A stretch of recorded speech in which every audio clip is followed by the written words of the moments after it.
kinds of errors you can make. Type 1, type 2 error. Type 1 is error of commission and other is error of omission. Error of omission is basically... Tell us about the entire journey and about the various pivots you had. It's been a roller coaster journey. We started 10 years ago, Ankita, Pranav and I. I call it an arranged marriage. I saw this wall in your office where you sort of recognized. Tell us more about that. These are our pillars, basically what we call them. So Is StayVista segmented in terms of luxury, mid-market? We've created 3 different segments. Above 10,000 a room for us is Vieda. Between 6 to 9,000 rupees a room is Vista. And between 4 to 6,000 is VO. As a customer, what would the difference in service be? So what's the weirdest request you had from a guest? Weirdest requests? I'm sure our team gets a lot of requests, but unfortunately in some of these locations, because of electrical issues, you can have, say, a geyser stop working. So we said, okay, we'll organize hot water for you, but we won't be able to get hot water in the shower. Right? But the guest was adamant that I want hot water in the shower. I'm not going to have a shower in any other way. Like you're doing 90,000 room nights, 3% is your marketing spend. The way we've done it is... in terms of AI, any... Lots happening. Lots happening. Yeah. AI is something that's spoken about in every town hall of ours. AI is something that we speak about in our internal team meetings and reviews every month. So we're giving it a lot of importance because... Any plans of going international? Not yet. I think there's enough to do in India. We just want to keep going deeper and deeper in India. What sets StayVista apart?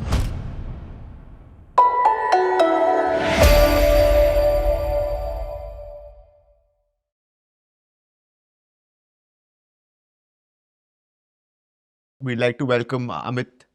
He's the co-founder of StayVista, the largest villa rental platform in India. Yeah.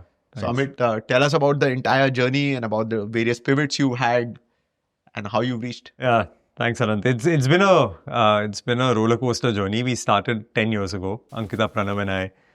What we started off with is not what we do today. We definitely wanted to solve this entire experience challenges that a consumer faces in hospitality, especially when it comes to the very unorganized hotel segment or this unorganized alternative accommodation, which can be hostels, villas, and so many other things that have come to shape in the last 15, 20 years. And initially we thought, let's narrow down on the budget hotel segment. We started working with hotels all across South India and West India. We went to smaller tier 2, tier 3 cities. And our biggest learning there was in that market when we were competing with players like Oyo, Tribo, Fab. When there's so much money being thrown at the supply, so at hoteliers, at the end of the day, money was talking rather than the experience. And that's not a game that we wanted to compete in. So we spent 2-3 years of just soul searching, figuring out what is it that we can crack in the hospitality segment. And I think we just came down to what we connect with the most, which was holiday homes and homestays. We've been staying at such homes. I can take Ankita, for example, has been staying at such homes for over 25 years. Even before Airbnb existed, she used to book through local travel agents who would send information to her, say via email. And primarily on that word of mouth or that trust of that local agent, they would go and book a stay in Lonavala. But the biggest challenge that they faced was these homes were never really catered for guests. They were beautiful homes people made, but uske baad koi use hi nahi karta tha. So she would then organize pillows, cushions, bed sheets, carry food, carry her staff to take care of the entire experience for the entire family. So they would love staying at these homes, but she knew there's a lot of work to be done to ensure the experience goes well. So we knew that gap existed. And a lot of people like her and her families wanted to go stay at homes and spend quality time together, but no one was controlling the experience. So even when Airbnb and such platforms came, you could find properties, but you didn't know what will be the end experience at these places. And in India, being a service-driven market, right? Like Indians will not go stay at a property where they're not getting a cup of tea, where they're not getting their food, where someone is not taking care of daily cleaning, etc. So that needed to be taken care of. And we realized you can create a brand to ensure that a guest gets a great experience. And from a homeowner, that entire hassle is taken care of. Amazing. So that's been the journey. Which year was this? We started in 2015. We pivoted in end of 2017, early 2018. Then we saw COVID happen in 2020 when we were just scaling up further. So that was sort of a halt for a year or so. But I think what we saw post-COVID was like floodgates opening, and people were traveling all over India. And they were primarily traveling to destinations which were easy to get to. So where they could drive, where they could spend time alone, because they still were worried about, just interacting with a lot of people from outside. So villas and homestays became sort of the norm at that moment. And since then, it's just been a constant journey of expanding and growing this segment for us all over India. So multiple near-death moments in the journey, as with every sort of business. Tell us how you sort of overcame them. So I'll tell you, we've gone through 2, 3 of these. The initial one was to do with our mistakes. The second one was more external factors. The initial one was where we raised a certain amount of capital when we started our business, and we thought the way to build startups is that you invest a lot on marketing, you spend a lot of money on team building, and people will give you the next capital to continue scaling. Correct. Yeah. So we raised 3 CR initially. We said, okay, let's go out, let's get supply, and then automatically, demand will come, and even though we might be burning money on marketing, we'll be able to raise the next round. And I think our biggest learning then was that first year was that doesn't really take place. You really need deep pockets to be able to survive if you want to spend a lot of money. And more than the money, I think that experience wasn't being solved. So we felt the product market fit wasn't there because you're throwing money to get guests to stay at these properties, but the experience has not really been fixed altogether because there are a lot of challenges when you have to solve in a lower price point. So we just felt this doesn't make sense. We were almost out of money. Luckily, we were able to raise a small round at that point, and then the journey of pivoting started. This was in the year? This was end of 2016, we raised a small round. So 2017 was all about figuring out what are we going to do instead. And by the end of 2017, we figured out holiday homes is the segment, and we kept building this in a very sustainable, profitable manner. 2019-20, we had actually started scaling up holiday homes all across India. So we launched in North India, we'd launched in South India, Goa we'd launched a year before that. So we'd already expanded and we were ready to scale that up further. And then COVID struck. So COVID as well was that near that experience because business came to zero for over 6 to 8 months for many hospitality companies, right? And in that time frame as well, luckily for us, we had raised around 1 week before COVID took place. So we were able to survive through that time period because there was capital in our bank account. And I think, but what we also did was we wanted to ensure that we don't just spend that money to survive, right? So we just ensure that we're controlling all costs as possible, like every other hospitality company. And again, fortunately, when things turned around, it was like floodgates opening and we were able to actually do as much business in that year as we did the previous year before COVID. That's amazing. Yeah. So how did the three of you meet? I call it an arranged marriage because we didn't know each other before we started. So 3 of us were connected through a common friend of mine who lives in my building, who is related to Ankita Pranav as well. And he's been investing in startups for a while. His name's Siddharth Latsaria. He runs his own startup called Everest Fleet.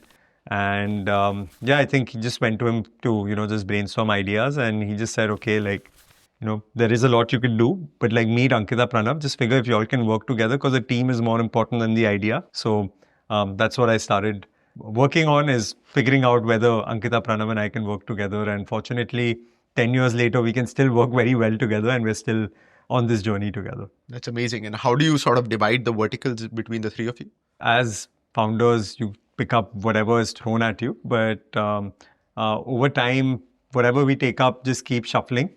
But broadly, Ankita looks at supply, Pranav looks at demand, I look at brand and operations. That's how we divide things. And then regions, we keep providing focus to different regions as and when needed. So I've spent most of my time outside of Maharashtra.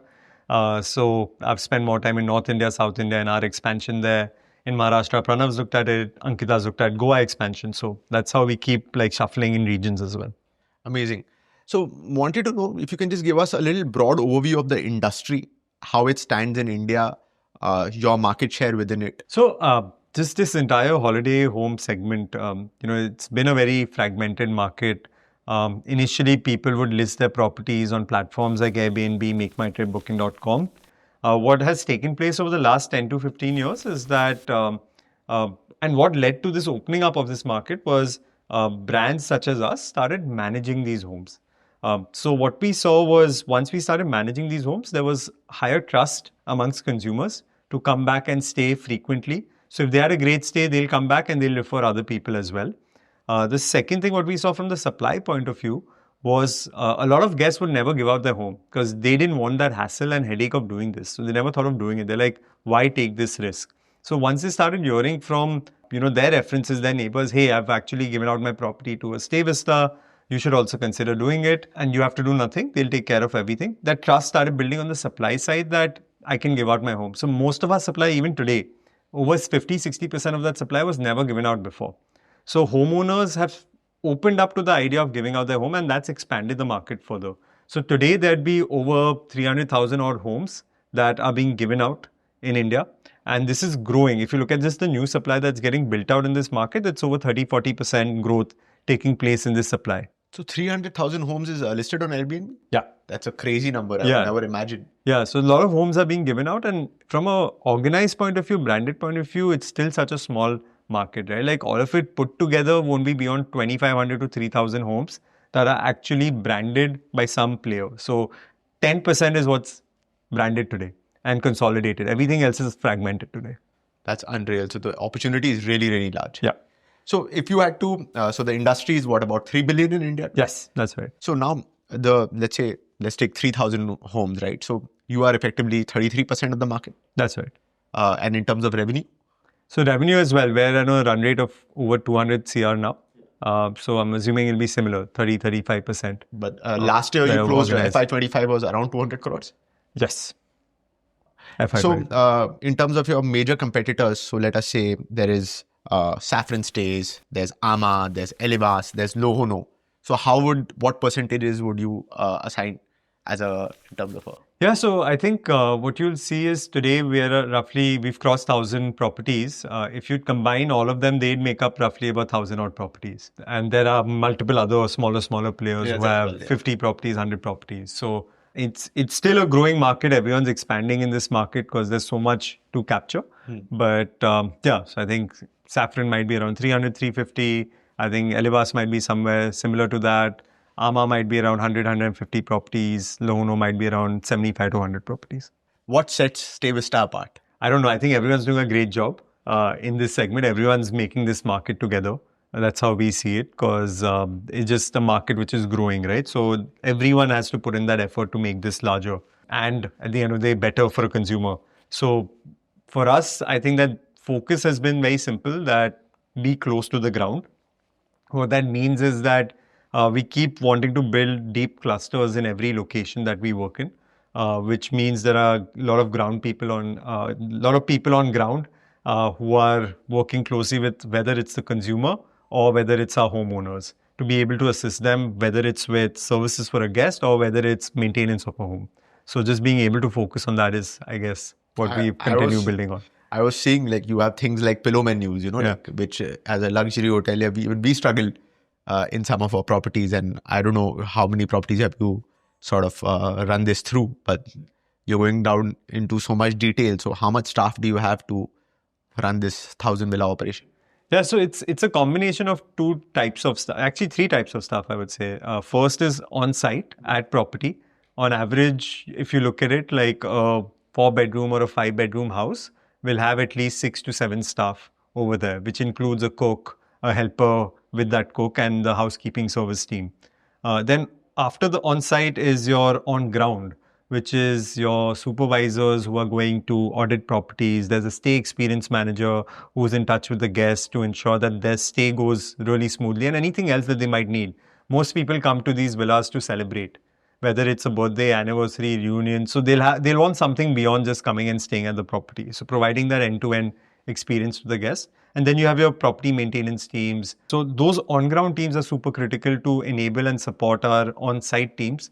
And then we have our central teams, which are more focused on marketing, tech, sales, etc. So how many people in your corporate office? So overall as a team, we're about 350 people.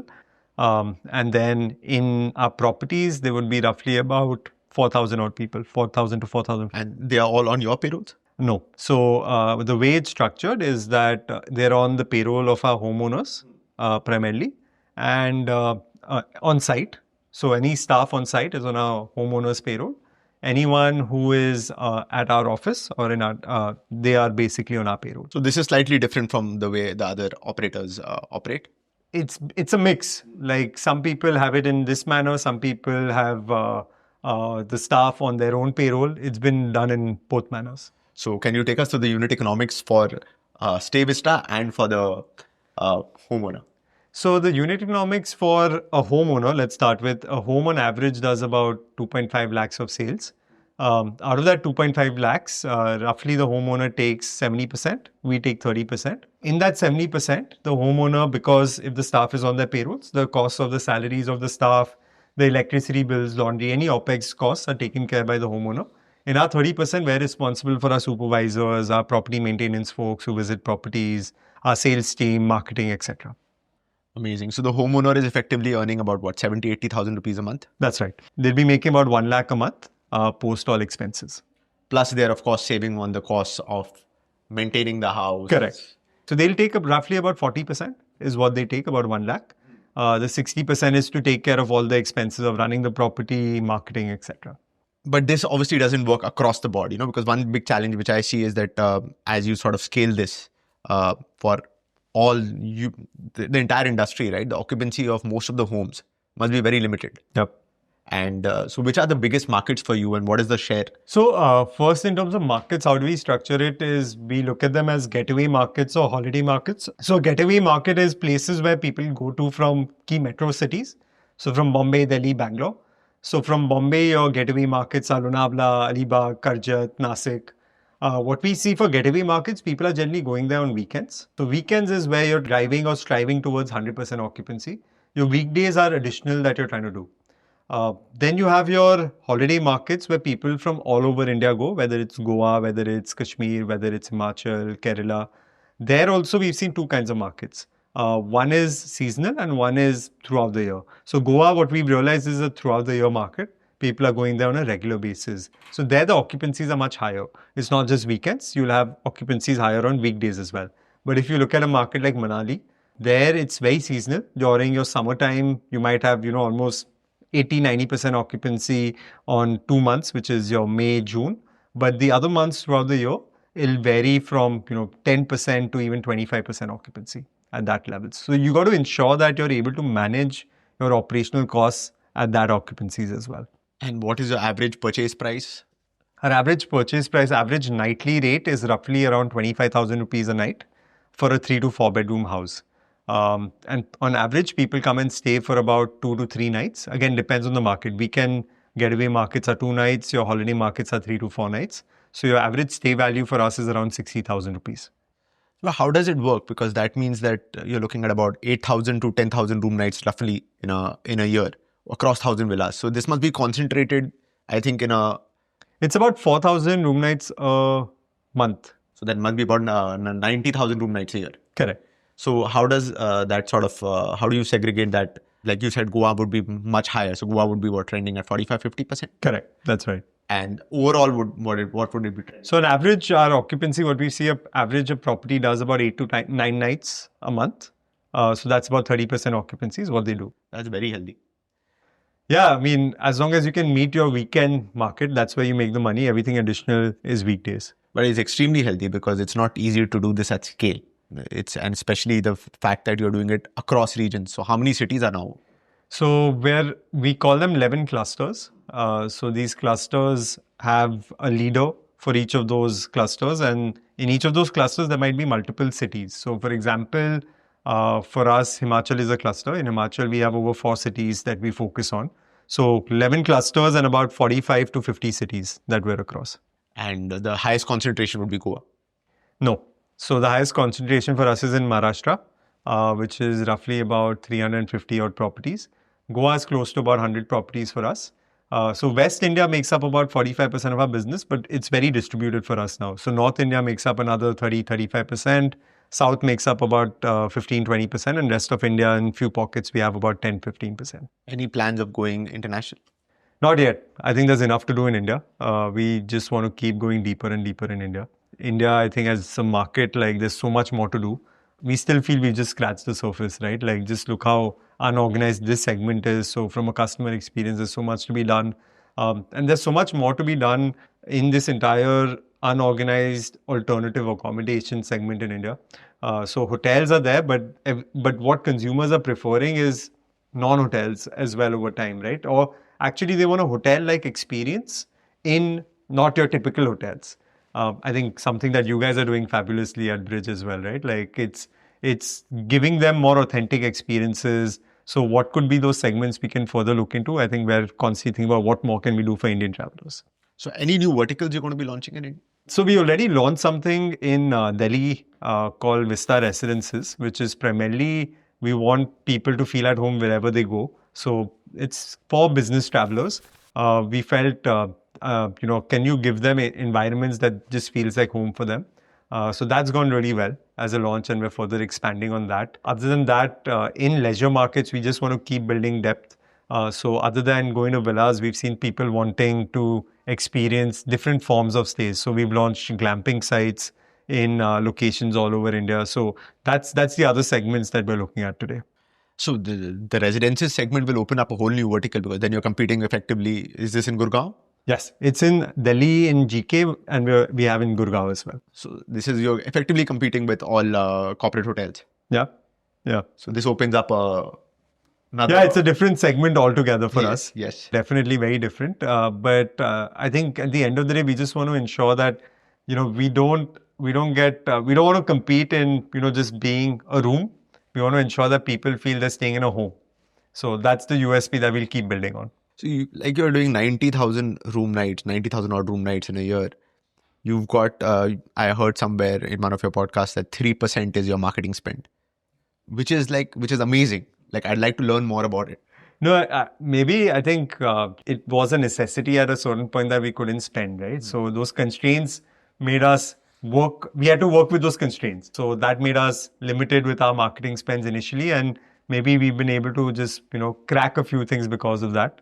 A lot of focus went on content.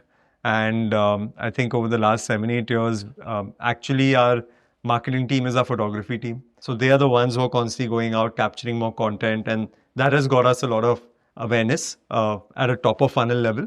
But I think what's most important is just guest experience. We see about 50% of our guests are either repeat or referred.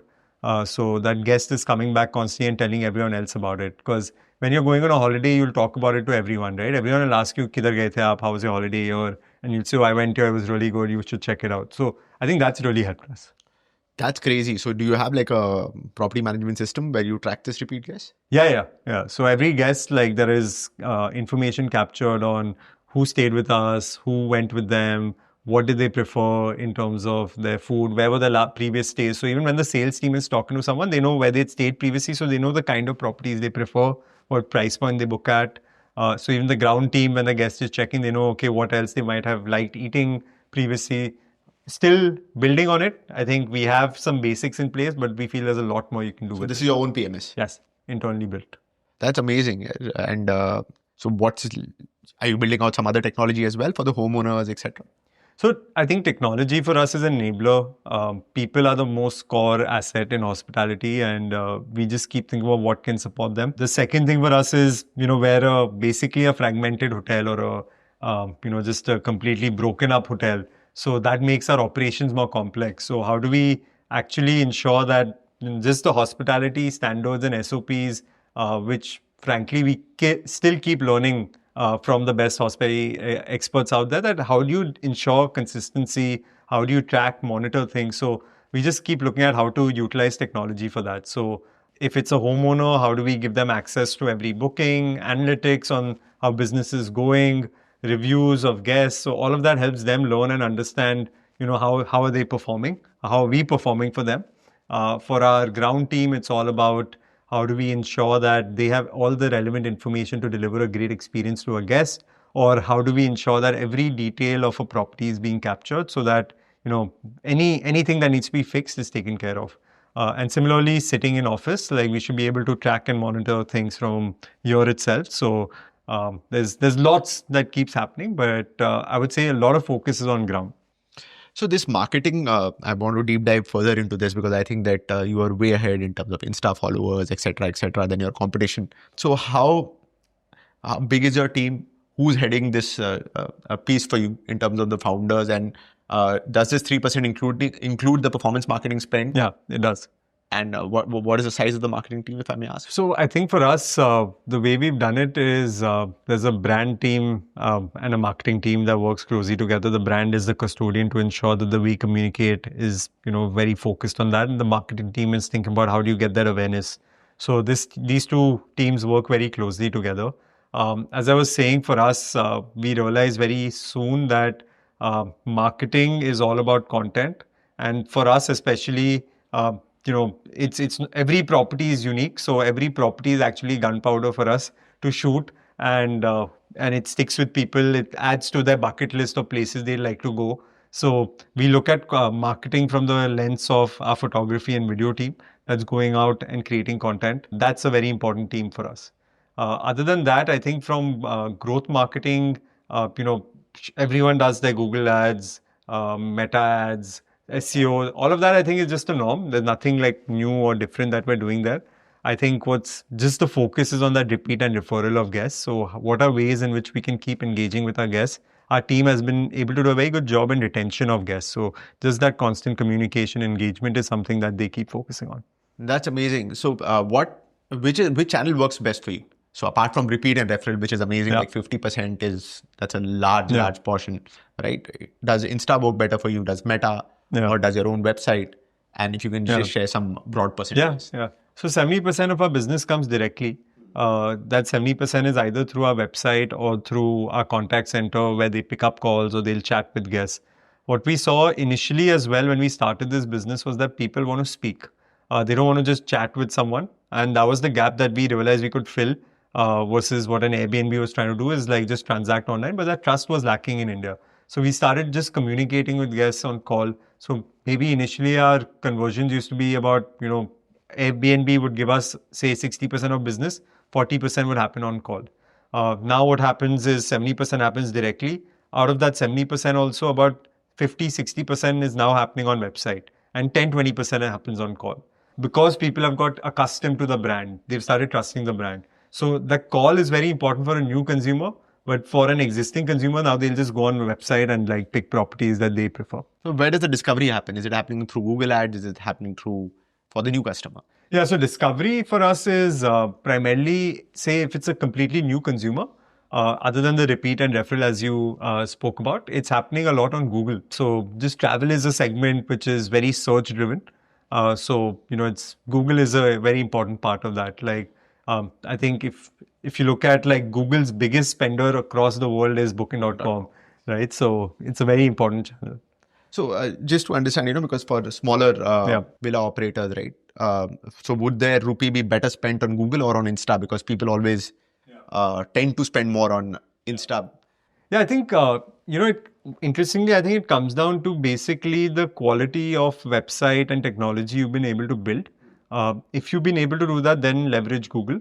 But I feel so many individual homestay players just use Instagram and it works really well for them. So, and they don't even have a website, right? Instagram page is where they'll direct people and then people can contact them through a number or through chat on Instagram itself. So it just comes down to how much are you investing. So as a smaller player, I definitely think it makes more sense to focus on Instagram. But if you're someone who's trying to build a brand, it makes sense to focus on Google. So let's come down to the unit economics of StayVista. So how has the turnover growth been over the past 4 years? How have your margins improved? And where do you see yourself reaching in the next 3 years? So today we're, as we are discussing, 200 CR is what we've been able to achieve. And what we've been doing and focusing on is sort of calibrated growth. We want to do this profitably. Maybe it's our DNA and hence we want to build in this manner. And also we feel that in a experience-driven, experience-focused business, you have to ensure that you grow in a manner that the experience doesn't break. So that's the approach we've taken. And we've basically grown by about 40% year on year over the last 4-5 years. And if I take a larger time frame, it's okay, 80%. But like the last 3 to 4 years, we've grown by about 40% year on year. Going forward as well, we want to ensure that we grow in that manner. We want to grow by at least 35-40% year on year. And at the same time, continue building a profitable business. So this year we did a EBITDA of roughly about 3%. We want to see how do we scale this to about 10% in the next 3-4 years. So how much have you raised till now? Total, we raised 60 CR. Out of that 60 CR, we still have about 30 CR in our bank account. And the 30 CR that we spent, out of that 30 CR, we spent about 8 CR on our previous business model. So 22 CR has been spent today to reach this 200 CR of. Is this the Marwadi gene?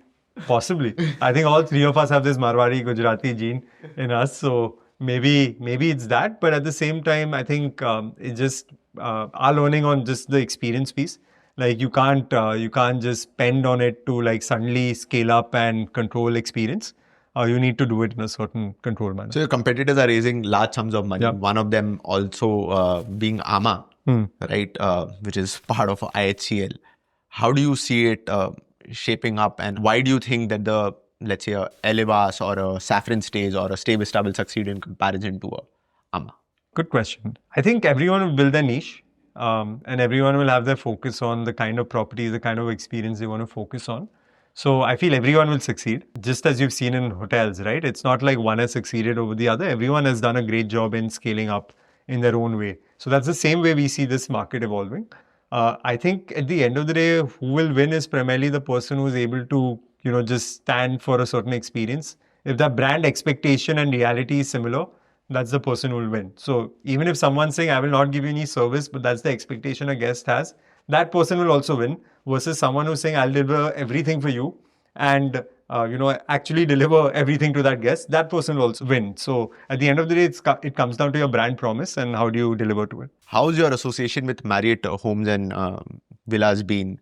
Are you seeing any sort of traction? Because they've pretty much listed all the competitive brands. I don't know if... I think with Marriott Homes and Villas, there are two advantages. One is obviously from a distribution point of view, you're getting access to the Marriott Bonvoy members. And I think there's a lot of work that they're trying to do at the back end to push this further. Today on Marriott Bonvoy and Marriott Homes and Villas, people are able to earn points. They're not able to burn points on these villa stays, which is possible for hotels. So as soon as that takes place, we know there'll be a big uptick in terms of bookings take place. So I would say today might not be that high, but we see high potential in terms of growing that. The second thing I was going to say from the supply point of view, I think from a supply point of view, see as young brands, at the end of the day, we will be respected, but someone who's built a brand over hundreds of years is someone that people will always, sort of like an association with. So there, I think for a homeowner as well, just to be on that platform gives them some kind of recognition that, hey, I'm associated with Marriott. So that's the advantage we also see, being associated with it. I think that sort of helps you tide over the fact that IHCL has such a large distribution network and why maybe a homeowner should choose any of the smaller players. Yeah. Versus... I would also say from a homeowner point of view, right? Like at the end of the day, it's a home for them. I think over the last 10 years while we've been building out this segment, I always say this is that we're in the wealth management business. We're not in just a commercial business. In wealth management, you have to think about what the client wants. The client doesn't want this property to be a hotel. This client wants their property to still be their home, which they can visit and, take care of it in a manner or see it in a manner that they would like to see it. So they'd want ideally the kind of guests that they feel will take care of their home. They're not looking for some exceptional returns on their asset. They just want that place to be taken care of. So, in wealth management as well, people are worried about like erosion of their wealth. Here as well, they're worried about erosion of their asset. Wealth management, maybe there's a little more, sort of push on getting higher returns. Here, more than higher returns, it's more about like prestige value for a homeowner as well. Which I feel, whenever we've sort of built this out in the last 10 years, there have been a lot of players that have come, gone, stuck. That mindset might not have been there. And hence it leads to sort of that advantage being there for players from time to time. It's very interesting the way you see it because I think you were sitting in Bombay and like you mentioned that 350 homeowners, this is like the financial capital of the country. You have a large presence in Maharashtra and Goa. Most of the UHNIs sort of live in this city. So whereas if you come up north and the sort of homeowner mindset is way different in terms of they were looking for better returns. Here, because here most of the people have them as second in homes, some of them have third homes, fourth homes, and I'm sure there must be people who've given you more than one home, right? Yeah. So it's interesting you say that this is a very and I think it's going to move more and more towards that, because the biggest pain in India is buying and managing real estate, Absolutely. and everyone loves to buy real estate. So it's like sort of Yeah. No, the market's definitely maturing, right? Like initially what we saw was most people just cared about the home taken care of. But post-COVID, there were people who were buying home just from the perspective of getting returns. So you will get both kind of homeowners, right? It's like in wealth management also, you'll have someone who wants to take high risk and is fine with high reward, versus he might have some losses, versus someone who just wants low risk, lower reward. So you'll have both kinds of owners and you have to manage them. this is very interesting, this perspective you've given. As an investor in StayVista, right, how would I see my exit and when would I see it? Fortunately for us, in every round, we've been able to give an opportunity to our investors to exit in the last 10 years. So that always, one, makes us happy that the people who've been with us have had that chance. And we feel it will take place going ahead as well, because you want to grow it profitably, you want to grow it sustainably. This market is expanding. I mean, not only travel and tourism, but the entire villa homestay segment across the country will continue expanding. So you're not in this cutthroat market where it's winner is just one. There'll be multiple winners in this market, and as long as we're on the table, even 10 years from now, there'll be exit opportunities for our investors. And I think whether that exit comes from an IPO, whether the exit comes from becoming a part of a global hospitality chain, there'll be multiple ways in which this will play out. Are you according to raising us. funds at the moment? So we have, as I shared, we have 30 CR still in our bank account. We don't see much of a need, but yes, our existing investors are more than happy to give us more if we need it. Would you be open to a strategic at this stage? No. Interesting, because there's so many deals happening with Tribo has recently raised, and then I think Fern is also recently. I think they're about to raise from Marriott. Okay. So very interesting how global chains have suddenly changed their outlook from completely asset light to investing in asset light companies. Tell me, if outside of India, which market do you see StayVista entering and by when? So the way we look at it always is we want to be the home away from home for Indian travelers. So where do Indians want to go? And where do they go today? So they're primarily going to Dubai, they're going to Sri Lanka, they're going to Thailand, Bali. These are sort of immediate next places that we'd go to. Take it from there. What percentage is your experience sales and how do you see it growing? Because I think experience is a big part of StayVista. Yeah, so this is a segment that we've had to build out a lot over the last 5 to 6 years, and still more to do. Roughly about 15% of our sales comes through experiences. This is just additional services that a guest is looking for. So this could be whether it's F&B, whether it's decoration, whether it's a bartender, whether it's a singer, it could be spa services, any additional services that they might need is something we're able to organize for them. And are you looking to grow this in Yeah. I think most leisure hotels are able to generate at least 30% of their revenue from additional experiences and services to guests. So this is like halfway there. Lovely. And are you is StayVista segmented in terms of luxury, mid-market? Yeah, and we've had to work on that over the last couple of years. Reaching about 1,000 properties now. There are properties which might be 15,000 a night, and there are properties which are 1 lakh a night. So how do you differentiate those? Just taking a similar approach as how hospitality brands have looked at it, from luxury to sort of an affordable price point. We've created 3 different segments. So above 10,000 a room for us is Vieda.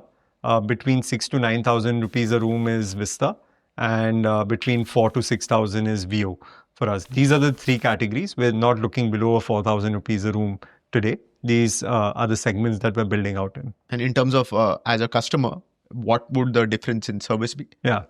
So starting from, say, at Vieda, the focus is on how do you get that butler service at the home. So it's a presidential suite. kind of experience, can we deliver that in villas as well? So that's where the pillow menu comes in. The menu is also a little more elaborate because, generally the challenge at most homes is that you can't deliver the kind of multi-cuisine experience that you get in hotels. So how do you get as close as possible to the hotel experience with all the frills with it? That's the focus for us in Vieda. Vista is basically saying you're getting a great experience. You'll have housekeeping staff. You'll get food. You'll get all the additional services you need. And then VO is like, can we reduce the amount of service staff needed?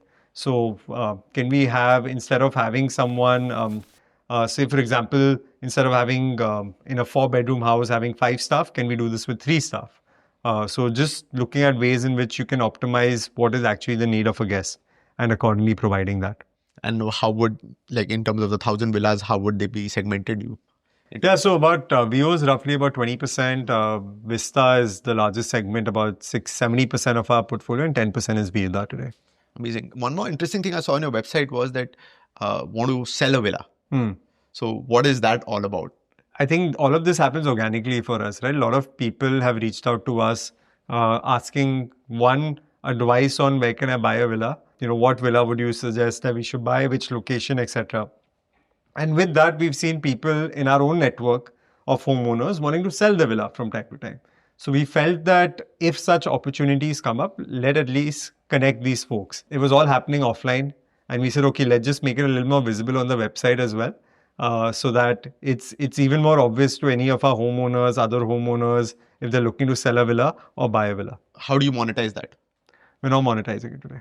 I think today we're just looking at building that connect. The monetization is when the property comes to us under StayVista for management. But eventually, all these sort of large condominiums, like we ourselves are doing one in Kusur. So why would you not want to monetize or like brand them? I think in terms of, let's say, these societies of villas, today we're not developers, so we're not developing any of these assets. Our focus has been on, can we partner with these developers to ensure that we can take care of the facility management and rentals if at all a homeowner needs it. So that's definitely something we're doing. So we'll tie up with a developer. It could be a developer like House of Abhinandan Lodha. It could be a developer like Mahindra, where their projects, it helps them to sell their project. Because what's happened with second homes is a lot of people are buying it with the perspective that at least the running cost is something that'll be taken care of when I give it on rental. So we become partners there for a developer to sell that property.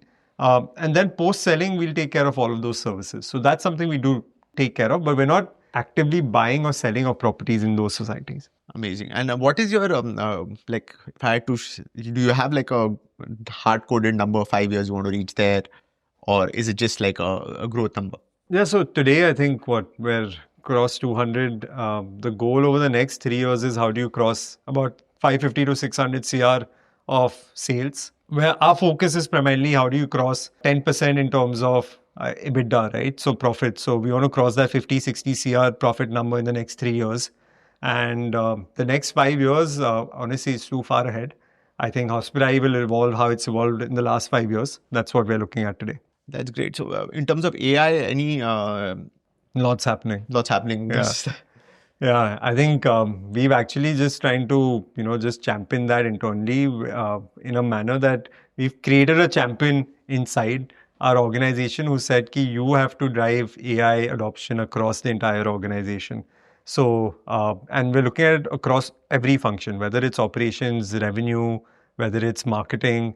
AI is something that's spoken about in every town hall of ours. AI is something that we speak about in our internal team meetings and reviews every month. So we're giving it a lot of importance because we just think there's so much that can be simplified using it. It's just enabling more and more of our team members to get things done. So whether it's creating content for social media or whether it is, just drafting messages for guests, like there's so much that we're using AI for. So you have one champion who's sort of looking at this inside, and are you using Copilot and ChatGPT or which? Yeah, multiple tools. So what we've been trying to do is to identify tools for each team. What would be relevant for them. So this guy is like working closely with every leader in every department to figure out, okay, what is their need and embed and utilize and adopt these tools, right? The biggest problem today is not, and for every company, whether it's a large scale company or a small scale company, is not identifying the tool, but adoption of the tool. So just driving that adoption is as critical. Yeah, well, because you have so many sort of mid-level and entry-level team Yeah. members. Are they using it at the property as well? Not at the property as much. Still, it's more on I think at a central level, corporate level. But we're going to start utilizing it a lot through our apps as well. So how do you see your business growing from network partners like Make My Trip, Booking.com, Airbnb, and which one of them is the largest? And do you see it more as a synergistic or a competitive relationship? We've actually never seen it as competition because just again, I always bring up the hotel example, hospital, because for a marketplace and for a brand, they have to exist together. So Make My Trip exists and your IHCL brands and your Oberoi and your Marriott, everyone exists and they have to work together. So even for us, we have to work closely with Make My Trip, Airbnb, Booking.com. Interestingly for us, all three of them are equal in terms of the business that they do. So there, the focus has been how do we increase business from all three channels because 70% is coming directly. Like we still think this can be a 60-40 ratio. And what about Airbnb? Airbnb as well. So Airbnb, Make My Trip, Booking.com. Are the Those same? equal. Yeah, yeah. Oh, that's crazy because I always thought that villas should be sort of selling more and more on. No, I think like if you look at just Make My Trip domestically, they've really been, spending a lot in raising more awareness about homestays and villas. Even the 25th year ad that they ran with Ranveer Singh and Alia Bhatt was about staying at a homestay, right? So they're just constantly speaking more and more about it, and people are realizing that you can book homestays and villas on MMT as well. You won the Make My Trip award, I think. Yeah. Can you tell us more about it? Congratulations. No, thank you. I think it's nice to see that for the entire villas and homestays segment, like MMT's created this annual forum where people come together, whether it's an individual homeowner or brands. And there they just had a award for the brand of the year, which we were recognized for. So Amit, it's great to know what you're doing and the way the industry is evolving. Tell us more about yourself. So what keeps you busy other than this? What keeps me busy? I would say just spending time with my family. I have a young daughter. She's 2 years old. So it's spending time with her, my nephews, my family. That's honestly what I end up doing. Other than that, I really enjoy reading or learning more. So podcast has become a way, like your podcast, a way to just learn more about this industry and other industries that I'm interested in. And lastly, sports. Just really enjoy playing and watching sports. So whether it's playing basketball, football, pickleball, or watching a lot of Arsenal Football Club games, I think that's what keeps me busy. Pickleball is really caught on. Yeah. A few of your villas also must be having pickleball courts. Yeah. So do you see more of an uptick there? Yeah. I think that like any amenity that's added to the property, it just helps in increasing either the price or that occupancy of the property. So whether it's a pickleball court, some owners want to put a paddle court because most people don't have it. That's how we used to think about swimming pools 10 years ago, right? Like swimming pool hona chahiye, that'll add value. Now it's these additional amenities. So every region will have some of these factors, but I think sports amenities, even before pickle paddle, honestly, Indians are crazy about cricket. It's first about having a cricket turf that people can go and play at, which adds value before pickle and paddle. I think it's become crazy. Like me and my friends were looking to go to Thailand and we were looking for a villa. And the only objective was to find a villa with a pickleball court. Because entertainment has gone beyond alcohol and drinking and it's become more and more about health and wellness and about sport, like you mentioned. You're also vegan. Tell us about that. So I would say that a lot of that has been driven by my wife, who's been vegan for the last 4 years. I was always clear that I will become vegan for multiple reasons, but it's been about 1.5 years since I've been vegan. And frankly, turning from a vegetarian to a vegan was quite easy. Not that difficult to do. It was more to do with just your reason to do it. So I think for me, whether it's environment, whether it's health, whether it's just animal cruelty, all three of those things mattered. And yeah. Which one mattered most? Because there's something which triggers it. I think for me, animal cruelty more than any one of those. Yeah, because that's what sort of triggered me to become vegan as well. And I think that's the only way you sort of stick to it. Correct. Otherwise, it's just another thing which you are doing for your health. Yeah. Health was never a thought in my mind. I knew it can help, but yeah, it was exactly what you said, animal cruelty. Do you meditate? Not that much. I wish I did more. I think for me, my meditation is playing sports. I just think that's a way to like switch off from everything else. So yeah, that's what I've been doing so far. Any books you'd like to recommend? Books I'd like to recommend. Maybe just recency bias, but currently I've been reading a book by Pulak Prasad, who is the founder of Nalanda Capital, which is a very sort of successful public market investor for the last 20 odd years. And their philosophy has been about just investing for the long term. So, not short-term trading, not short-term investments of 3 to 5 years, but like looking at themselves as permanent, partners for founders. I think that philosophy really appealed to me and has always appealed to me. So just was understanding what is their investment process to think in that manner. One learning from that, if So I think very simple. They start off speaking about there are two kinds of errors you can make: type 1, type 2 error. Type 1 is error of commission, and other is error of omission. Error of omission is basically FOMO driven. So you feel like, oh shit, I missed out on this, or I will miss out on it, and hence you take a call. Versus error of commission is you're fine if you missed out on something. So a lot of people get caught up in like, what if I miss out on this? So they'll make a lot of bets on and then hope something will work out, versus the other one is just having a very disciplined manner on investing and being very clear on your thesis. So I don't think I've done a great job in explaining it, but yeah, I think that FOMO driven decision making is something that can lead to a lot of errors. Just trying to learn more about that. I think it's pretty clear what you just said is basically that focus on a few things rather than seeing that what you missed out. Correct. And going by the trend or the wave which is there. Exactly. Because trends and waves will come. They're just like, what is going to survive for the next 50 years? Let's try to build our thesis around that. So what's the weirdest request you've had from a guest? Weirdest request? I'm sure our team gets a lot of requests. But I mean, one simple request we've seen is that, unfortunately in some of these locations, because of electrical issues, you can have, say, a geyser stop working. So the geyser stopped working and the shower wasn't getting hot water. So we said, okay, we'll organize hot water for you, but we won't be able to get hot water in the shower. Right? So, but the guest was adamant that I want hot water in the shower. I'm not going to have a shower in any other way. I'm not going to have a bath in any other way. And this is an individual property, right? In a hotel, you can shift that guest to another room where this might be working. We can't shift them to another room because all the other rooms are occupied by other guests in his group. So we literally had to organize a separate, we had to buy a geyser, figure out how to get it installed in 1 hour, 2 hours, so that guests could have a shower again. But yeah, we did it. Wow. And the travel destination you love most? Just coming back home, man. I think traveling back home is the best feeling. But I am a homebody. I want to be around my family. But where would I like to travel? Anywhere where I can sit back and be around a river stream. So I really like Rishikesh. I love Pahalgam as a destination. So yeah, anywhere there's a river stream by, even Manali and Raisen area. Just love those destinations. Mountains or beaches? Mountains, clearly. Clearly, I need the riverside. I don't need the beach. Yeah. A motto you live by? Keep things simple.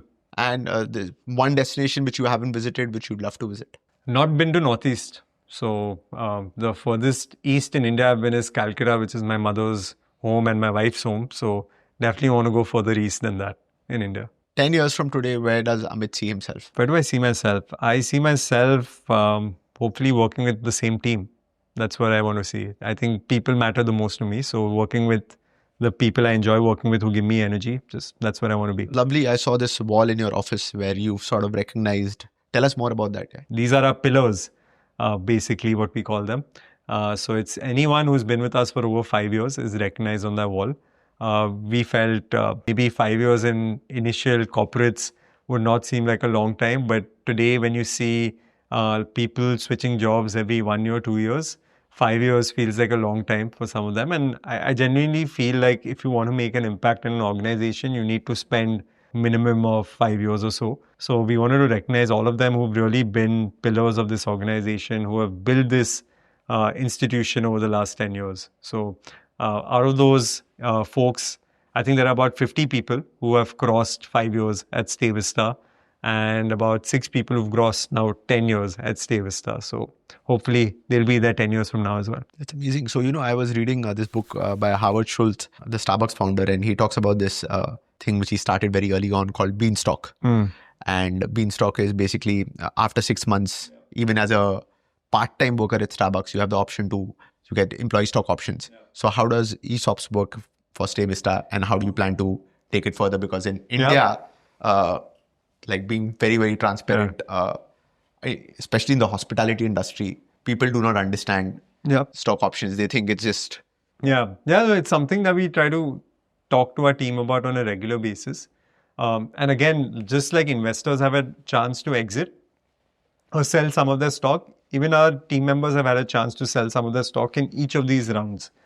So we've been fortunate that some people have been able to sell their stock in the last couple of years.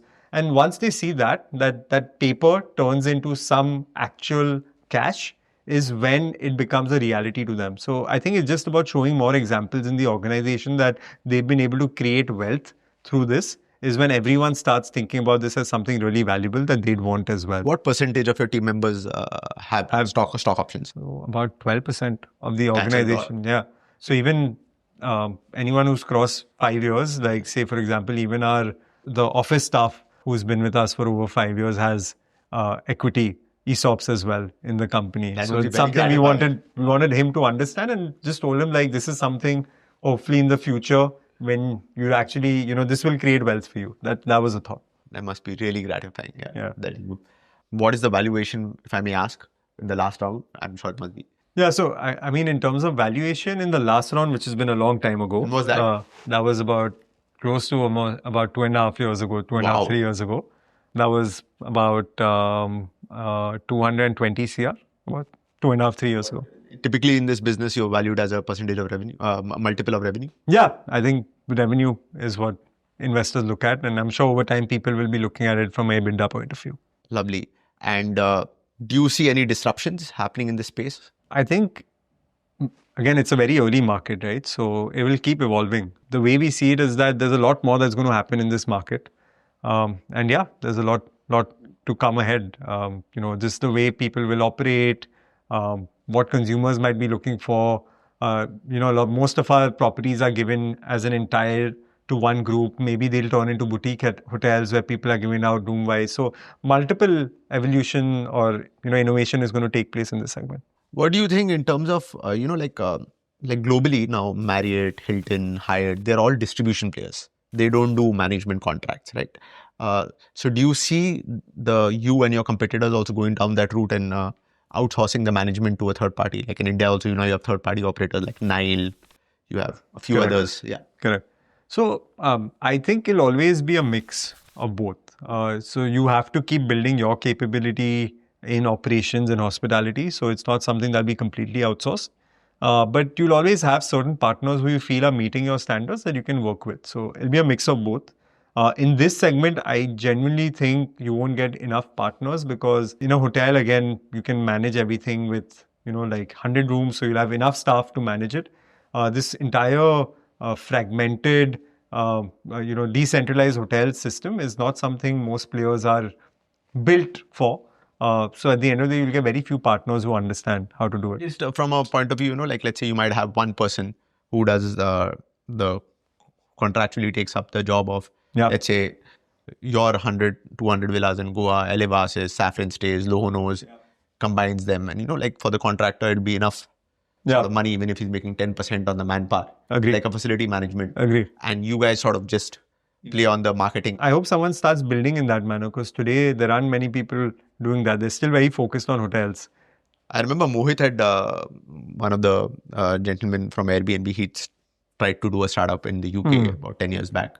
And I'm sure in India there will be players who will come up because especially the concentrated markets, like the Lonavala, Gujarat, Kusur belt, the Goa belt, Alibag, the Himachal, the Nainital belt. So I think there should be some players because I see the biggest risk in India is manpower. Yeah.